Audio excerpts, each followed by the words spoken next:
Mr. Pandiarajan is one of the most well-respected business leaders in India with more than 30 years of experience in management and human resources. As the founder of Mafoi Management Consultants, he was the forefront of the transformational changes that swept the HR landscape over the last 2 decades and pioneered HR outsourcing concept in India. After his pioneering role in defining HR industry, he moved to consulting, analytics and education businesses with the incorporation of Mafoi Strategic Consultants Private Limited as a holding company in the year 2012. He keenly believes in the fundamental principle of empowerment at all levels and is actively involved in the CSR activities that focuses on empowering children, women and youth through education, healthcare and livelihood support. He is the former State Minister for Tamil Official Language, Art, Culture and Archaeology, and previously he holds School Education, Youth and Sports Departments. Ladies and gentlemen, please join me in welcoming Mafoi Mr. Pandiarajan. Dear friends, it's such a pleasure and privilege to address this August gathering, and I like the idea of Kaho forum created by not the owners but the professionals working in the hospital sector. As I kept looking at this institution, I was also asking Madam Dr. Lalu Joseph, why did they choose this name Kaho? Kaho means in Hindi, speak, kuch na kaho, kuch bhi na kaho, kind of a thing. So I was asking, then I tried figuring out one of the key issues I see in the healthcare sector currently is very little is the voice of the professional heard in the healthcare sector.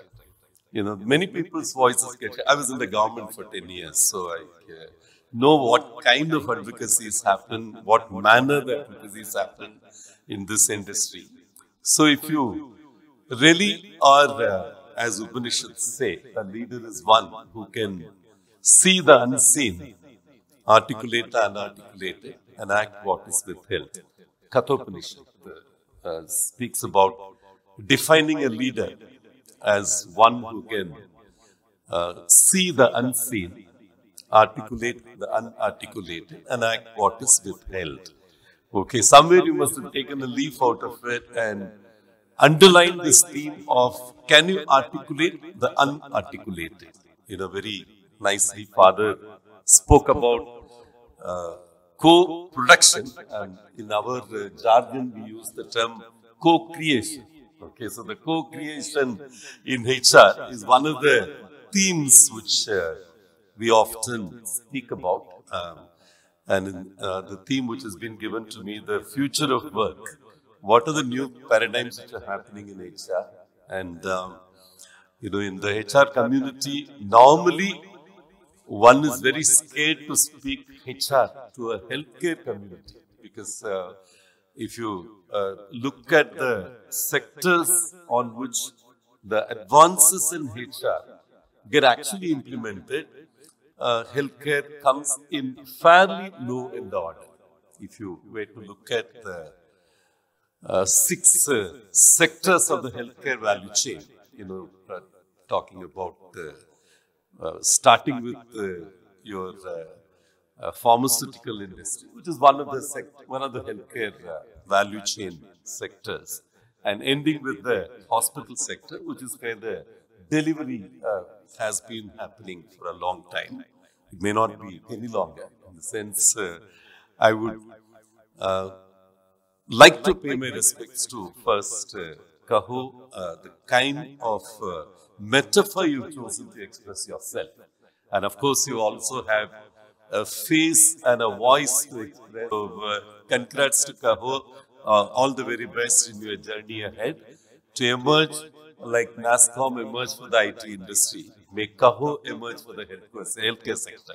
Why I'm mentioning NASCOM is, it's a professional organization which, if today in IT, India has made a big mark, it is largely due to the professional body, much less the promoters, much more the professional body they created with professionals like Devang Mehta, who at that point in time pushed the government to actually give zero tax for IT industry. You'll be surprised.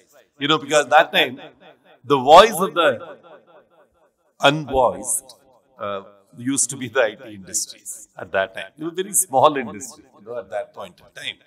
And it's an industry body which created the voice to ensure that they had zero tax.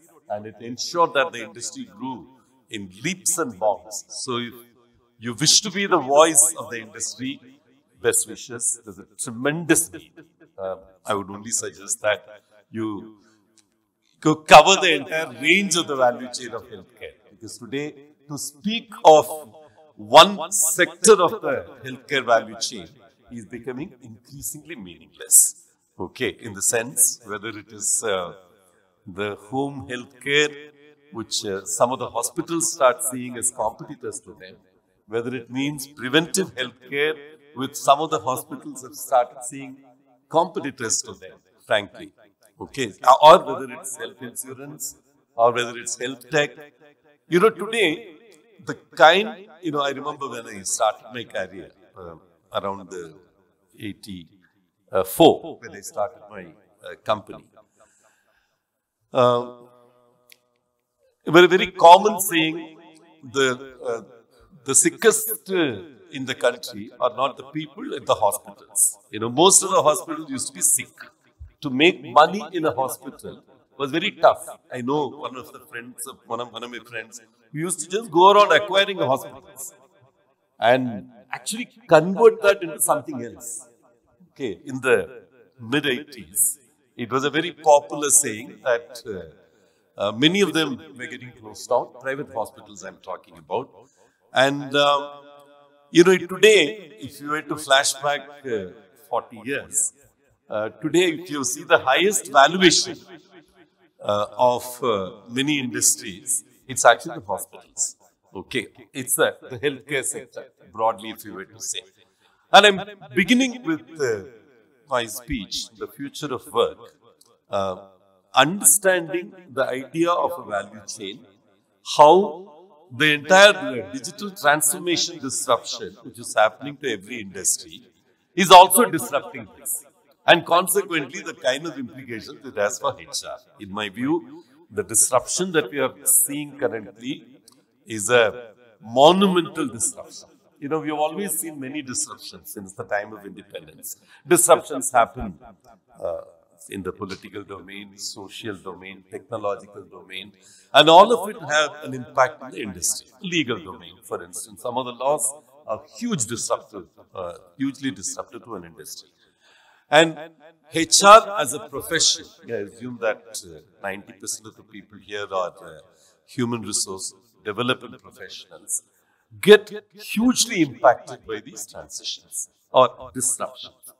To me, I've seen many disruptions in independent India, whether it's independence itself, which is the biggest disruption of all, where you didn't have to be dependent by the diktats of a colonial master, and you had an option of determining whether it's a mixed economy, whether it's socialism, or whether it's any thing which goes into this, because you would know 1850s, the first law in healthcare in India happened, which was again driven by the colonial masters. Okay, and we in India, of course, have another issue of a civilizational disruption, where you had at some point in time some of the best medical practices in the world, and as you know, the current controversy of whether you declare your oath by Hippocrates or whether it's by the Muni. What Muni is he? Sakya? No. Saraka Muni or whatever. I mean, it's interesting. I found that very amazing that the controversy actually crept up in Tamil Nadu. Okay, the Dravidian capital, it actually arose here. There are lots of people start asking, who's this guy? Who's this Charaka? Who's this guy? I mean, is it really true that there was a medical practice codification which happened as early as 1020 BC? The questions of our heritage in terms of medical practices came into limelight. Earlier it was one, somebody will say like, in Ramayana, Surpanagai got chopped off her nose, and in those days, cutting off the nose used to be the ultimate insult. And at that point in time, there was a flourishing practice apparently to fit back the nose to the face. And there are recorded evidences to that effect as to how surgery of a certain kind could happen. Maybe plastic surgery in its different avatars existed earlier, all kinds of stuff. But now, this whole controversy, I'm just taking it as a trigger point to make a point, okay, where there must have been phenomenal medical practices, which we must have had in our legacy. And I think few centuries of colonialism, in some sense, it took away much of that. And a discontinuity happened at that point in time. So the disruption of independence also gave us an opportunity to kind of rediscover our earliest strengths. Okay, now one of the disruptions I see currently happening in the medical profession is the role of traditional medicine. The new education policy talks about 1 year of medicine education being committed to learning, understanding and dignifying the traditional medical practices, whether it's Ayush or whether it's Ayush itself, which has its 5 components. And it's a complete copy of a Chinese system. The Chinese medical professional currently has to actually have a solid foundation in the Chinese medical practice, okay, which is a traditional medical practice apparently, and with herbs and everything, based on those kinds of things, and with empirical verification of the allopathic practice. See, allopathy, if you really were to distill out the key difference between the Western allopathic practice and most of the traditional practices around the world, the kind of empirical verification, whether it's a molecular discovery or whether it's any of the other aspects relating to drugs, the kind of empirical establishing based on research which is defined, accredited by institutions of certain kind.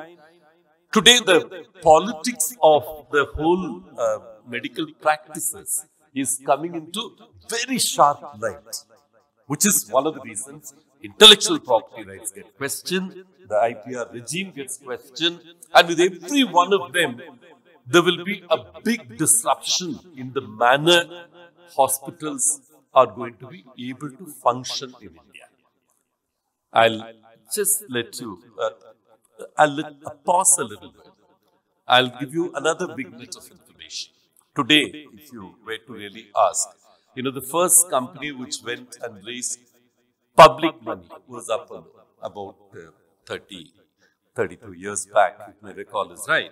And at that time, there were a lot of questions about the purpose of a hospital, how it should actually be an NGO. The kind of, can there be an institution, can there be a medical institution, can there be a hospital which says that they will actually make a profit? It was a big debate at that point in time. The kind of questions which are getting currently asked, for instance, one of the questions I asked, let me also pay my respects to the great man who founded this institution, Ganga, Dr. J.G. Shanmuganathan. I mean, and I'm sure there must have been many visionaries like them who have sprung up from different parts of India and who created enterprises like Ganga Hospital, many places. I think it took for them maybe 10, 12 years before they even called it a private limited company, leave it public limited. And there are some, today I understand there are about 12 listed companies in the healthcare sector. Out of that, at least 5 of them must be hospitals. There are at least 10 venture capitals, private equity focused on healthcare. The way you look at a hospital is changing fundamentally. That is the point I want to raise. First, I want to present to you. Can a hospital be a commercial enterprise while simultaneously being an enterprise of philanthropy? Very big question today, which is being raised everywhere. When I asked Dr. Rajshekharan, asked him about what does your institution stand for? What is your identity? Okay, some of the questions that in HR we start asking first when we do a vision values workshop. Okay, which is of course now the foundation of HR when you come into any institution.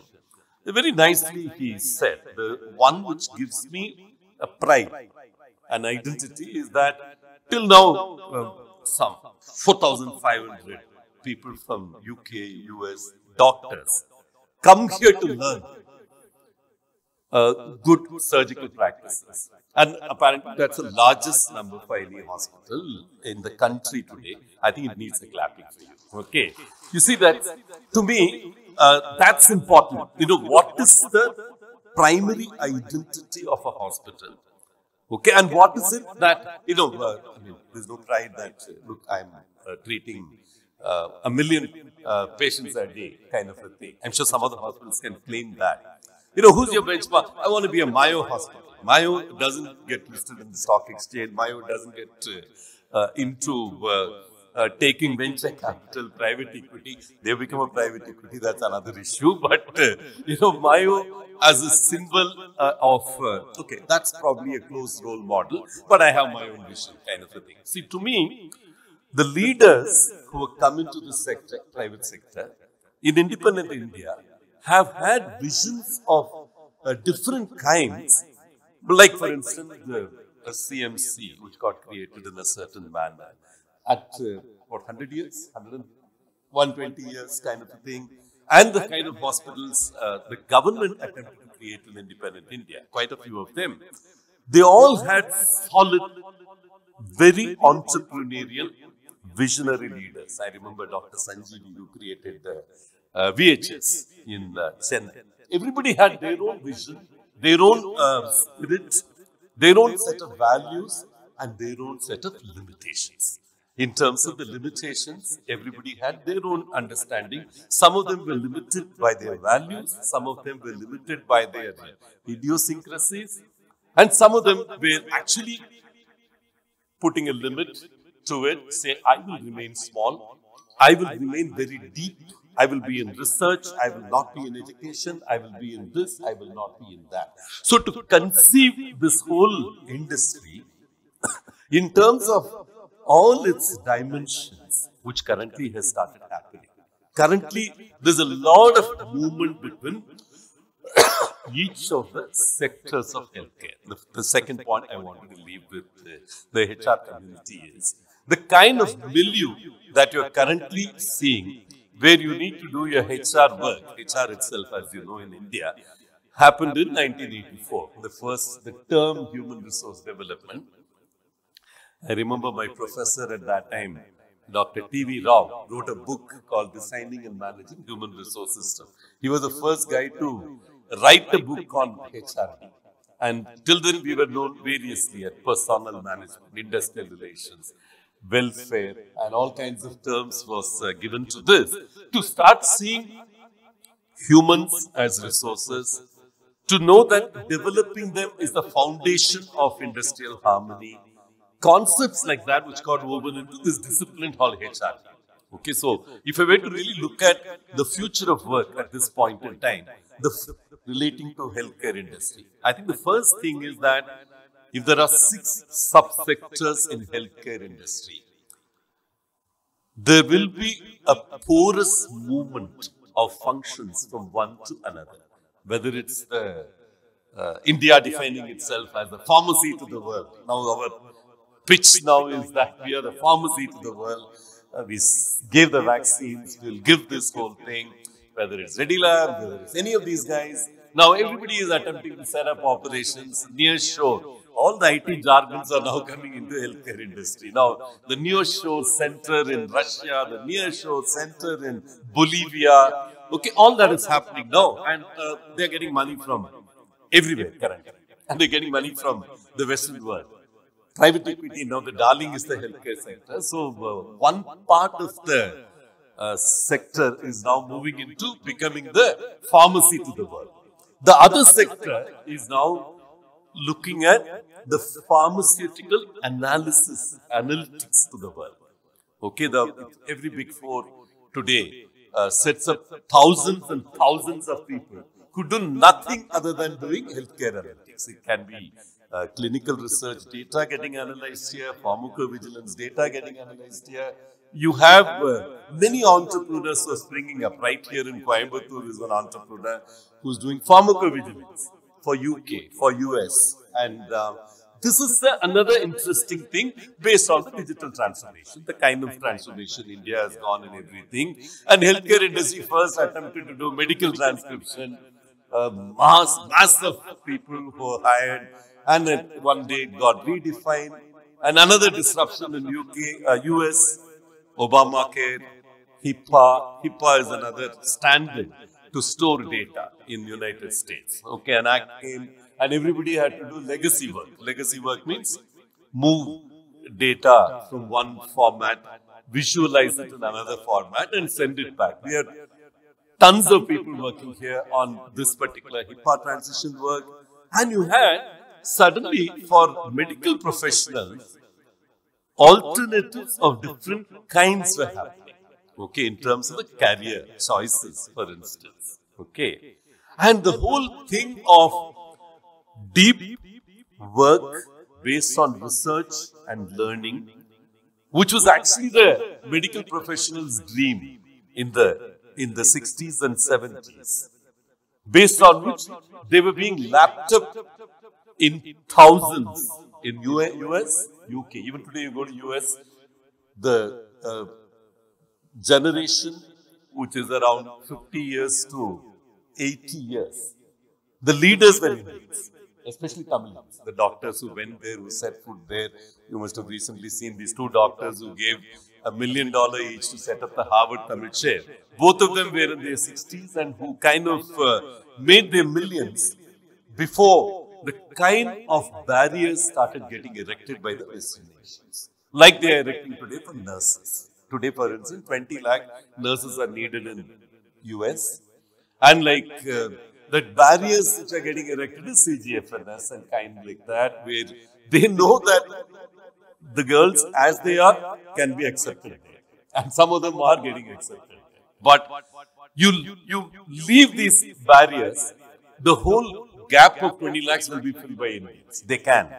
Provided we are able to generate them in that number here with many nursing colleges, nursing schools and all that stuff. Okay, so this is the other major disruptor which is happening, which I want young HR professionals to be understanding. The big changes happening in the movement of people around the world. Whether you may not understand WTO, you may not understand TRIPS. TRIPS means trade relating to intellectual property rights kind of a thing. All these jargons basically is way politicians sit around the table and figure out how much of their businesses we will give access to, and they will let us know how much of manpower they will get access to. They will give access to. And what kind of equivalences will happen? Equivalences means my qualification, is it equal to your qualification kind of a thing. And each of them may mean a big breakthrough for a HR professional.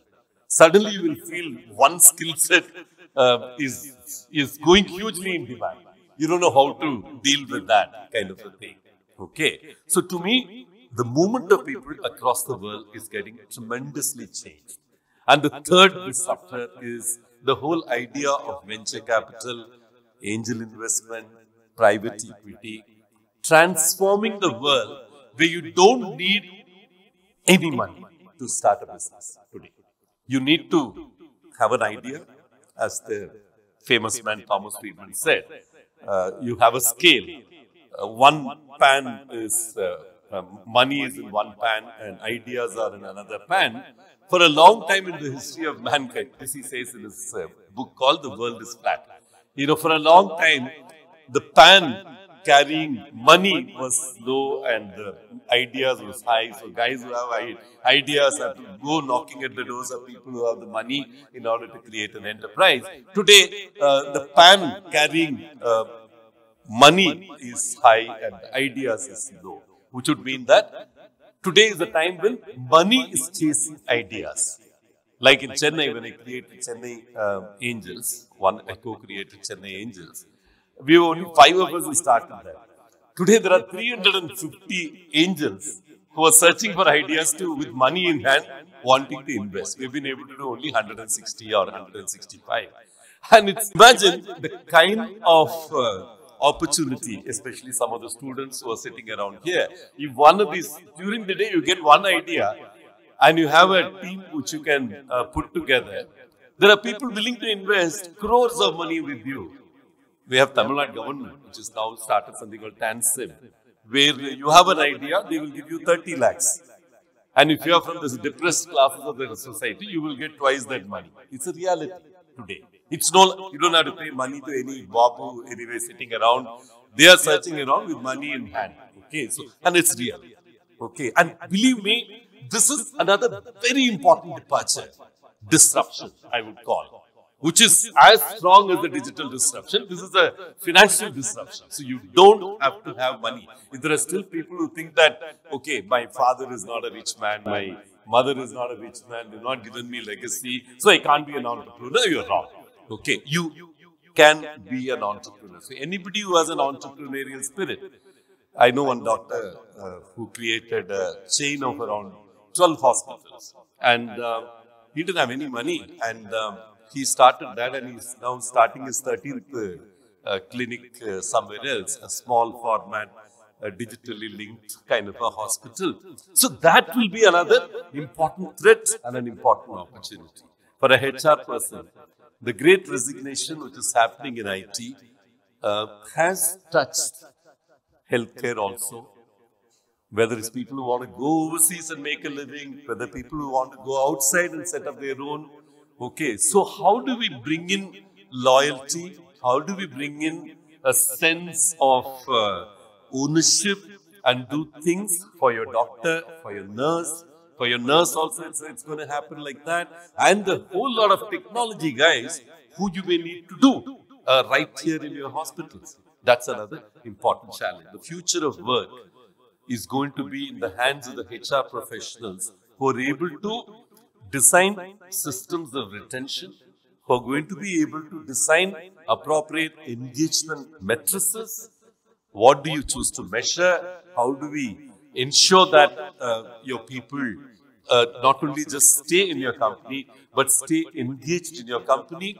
How do we leverage the power of porosity between the different sectors within healthcare itself? That's another interesting choice. Today, for instance, I'll give you one example. Like a doctor went out and started this company which creates a digital twin, for instance. This is for diabetes, which has been created. It's an American company, but all that they did was to put one patch on your shoulder and put one small needle over there, and they take humongous amount of data from your body, take that into a digital twin, which they have in the server out there, use AI, machine learning, in order to map you out inside out, and they would have a consulting over phone. I have a doctor who comes in, but he will say, I will reverse diabetes. Whether he does it well, whether it's clinically proven. But what has happened is commercially it's a proven entity. Today that entity is a unicorn. Unicorn means someone who has a valuation of $1 billion within 5 years of the starting. And that guy, he was a medical professional. He is a medical professional. But the delivery of the services happens at my home, not even at my home, wherever I am. Okay, the patient, I'm a patient. I'm just sitting there, standing in front of you. Currently, the data of mine is going into all kinds of servers all over the place. Now, how do we deal with this? And he says this is proactive health. Okay. Now, there's one company in Australia which actually has a model where I pay them X dollars for not going to a hospital, for instance. If you don't go to the hospital, you pay them. If you have to go to the hospital, then they get penalized. Very interesting business model linked to a medical insurance company. They've created a business model like that. Now, I think today a HR professional needs to understand what is the business model. Many people may not even know this. What is the business model? How do you make your money? And what principles this hospital is founded on? So gone are the days when you make your money as part of what you make, put some percentage into a CSR fund, do something else out of that. Now people are starting to ask, can you do CSR as part of your professional practice? Okay. Now, how do you do that? How do you do that means, how do you treat your people, the doctors, the nurses, the diagnostic technicians and people like them? And how do we make them feel high working for your own company? Okay, to me, in healthcare, nowhere else is as critical as it is in the area of healthcare. So the future of work, let me weave that together. One, there are many companies which are born to disrupt. And the company that you work for, the hospital that you work for, is a target of disruption for many. Okay. And which process gets disrupted? What does it do to your lifeblood, which is the profit of your organization? Is it some way taking away some part of the meaty part of your business process? It's not, medical practices are important. Business processes are also important. What is a business process? Whether it's the supply chain for a hospital, whether it's the patient care, which is a business process, really speaking, or whether it is even being in touch with the patient. I was asking, one of my friends runs this company called Zoho. Zoho is into CRM. Okay. One of the places I find tough to penetrate is the hospital sector, where he believes it has the greatest need for a CRM. The companies, we would have worked with some 10 hospitals in this thing. Whenever we say, look, do you keep a track of your patients? Do you know your patients beyond their medical data? I mean, what else is there? Do you use analytics on them? Not with the view to merely making money, but to understand your patient a lot more holistically. In fact, much more than a retail company, which goes to enormous extents to understand the patient. Have we really been understanding our patient? Even a bank goes and does a KYC on your patient. Very rarely does a hospital capture the data. Okay, when Modi announced recently this digital records, whatever it gets called, the digital health record kind of a system, Ayushman, whatever name he calls it by. I don't know how many of you understand the disruptive potential it has. There are two things which Government of India has done, three things, which have really disrupted the way businesses function in this country. Okay, one is Aadhaar. Aadhaar has given an identity for each one of us digitally, and it's also sprung many businesses. Okay, Aadhaar, what they call as the jam trinity. You have everybody has a bank record kind of a model. UPI. I don't know how many of you even realize what a unified payment interface has done to this country. Today the amount of digital transactions is highest in India. It's twice China, incidentally. Though China may have equal number of people living in that country. I know many youngsters who are wearing a nice suit and looking forward to a future. Many of them became billionaires by understanding this UPI. Okay, some people, of course, see that and laugh away. Some people see the potential to whatever they can do and have actually made millions actually in this country. So a similar potential exists in this digital medical identity for each person, which is getting created through Ayushman. at this point in time. So to me, I think very, very interesting disruption is what these entrepreneurial ventures are going to do to you. Do to a HR professional who's wanting to get the best of professionals to come into a hospital, who's wanting to see the best of professionals remain rooted, which is where the second point I was mentioning, the nature of employeeship and ownership has changed phenomenally. You know, when I started my company, I went around crowdsourcing. Started with 60,000 rupees and I actually went around crowdsourcing 3,000 rupees, 5,000 rupees and all that, gave them shares. Okay. And at some point in time, we became a 1,000 crore company. At some point in time, it was very broadly held at that point in time. Okay, now, there was no angel investment, there was no venture capital, there was no private equity. All of it happened as it went along.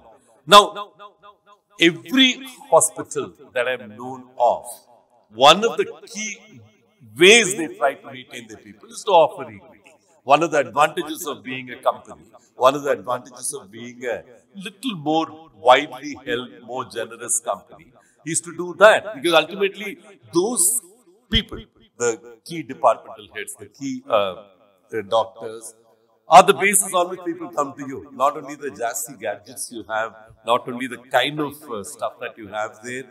Doctors in their personal brand today, what they carry is far higher than whatever institutional brand you build for yourself.